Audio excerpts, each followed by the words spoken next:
एक बार की बात है, घने और जीवंत जंगल में एडिन नाम का एक छोटा लड़का रहता था।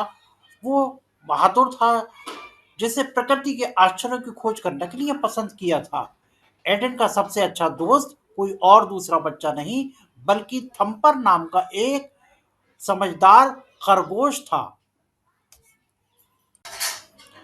थम्पर जंगल के किसी भी अन्य खरगोश से अलग था।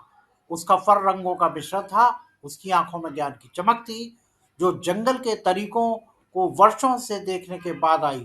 थम्पर और एडिन जंगल में अन्य जानवरों की खोज, सीखने और उनके साथ अपने अनुभव साझा करने में अपना दिन बिताते थे। एक धूप भरी सुबह एडन और थम्पर जंगल में पहले से कहीं अधिक गहराई में चले गए। जैसे ही वो टहल रहे थे, उनका सामना एक मुसीबत से भरे कछुए के साथ हुआ, जो अपने साथ बहुत सारा सामान इकट्ठा लेकर के ये चल रहा था। कछुआ फलों और सब्जियों के का भारी बोझ अपने घर तक ले जाने में मुश्किल थी उसे। आभारी और राहत महसूस करते हुए कछुए ने एडन और अन्य जानवरों को उनकी मदद के लिए धन्यवाद दिया। मदद के लिए हाथ बढ़ाने से मिलने वाली खुशी का एहसास करते हुए एडन ने गर्मजोशी से मुस्कुराया। जैसे ही उन्होंने अपनी यात्रा भी जारी रखी, एडन और थम्पर की नजर एक शाखा पर बैठे बुद्धिमान बूढ़े उल्लू पर पड़ी। उल्लू दयालुता के लिए निस्वार्थ कार्य को देखकर एडिन की करुणा से प्रभावित हुआ।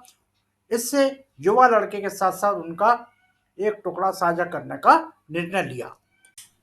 छोटे बच्चे हमेशा याद रखें कि दयालुता एक उपहार है जो देता रहता है। आपके कार्यों का प्रभाव पड़ता है, ना केवल उन लोगों का को प्रभावित करता है जिनकी आप सीधे मदद करते हैं, बल्कि दूसरों को भी अच्छा करने के लिए प्रेरित करते हैं। इन शब्दों से प्रोत्साहित होकर एडिन और थम्पर ने अपनी खोज जारी रखी। जहां भी गए, दयालुता फैलाते रहे। उन्होंने पक्षियों को घोंसला बनाने में हेल्प की, चींटियों को अपना भोजन इकट्ठा करने में मदद की, यहाँ तक कि अकेली गिलहरी के साथ उन्होंने खाना भी खाया। एक दिन जब वो जंगल के बीचों बीच पहुंचे, तो उन्हें एक साफ जगह मिली जहां पे एक शानदार पेड़ खड़ा था, और उस पेड़ को देने वाला पेड़ के नाम से जाना जाता था। अलग अलग रंगों, अलग अलग आकारों के फल लगते थे। जानवरों ने समझाया कि पेड़ में उन लोगों की भी एक इच्छा पूरी करने की जादुई क्षमता है, जिन्होंने अपने दिलों में सच्ची दया दिखाई है। एडेन ने अपने आसपास के जानवरों की उदारता को देखकर उनके निस्वार्थ कार्यों से प्रेरित होकर एक इच्छा जताई। उन्होंने जंगल के सभी प्राणियों की भलाई और खुशी की कामना की। हर किसी को आश्चर्य हुआ, हैरानी हुई कि देने का पेड़ चमकने लगा और एक नरम मधुर आवाज समाशोधन में गूंज उठी। तुम्हारी इच्छा पूरी हो गई है, बालक। उस दिन के बाद से जंगल और भी विकसित हो गया। जानवर सद्भाव में रहते थे, और दया और सहयोग की भावना प्रबल थी।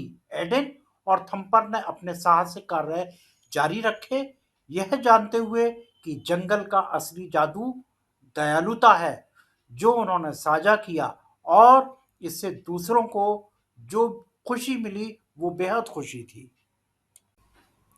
मॉरल ऑफ दिस स्टोरी: दयालुता एक शक्तिशाली शक्ति है, जो कि ना केवल दूसरों को खुशी देती है, बल्कि हमारे आसपास की दुनिया में पॉजिटिव इफेक्ट भी पैदा करती है।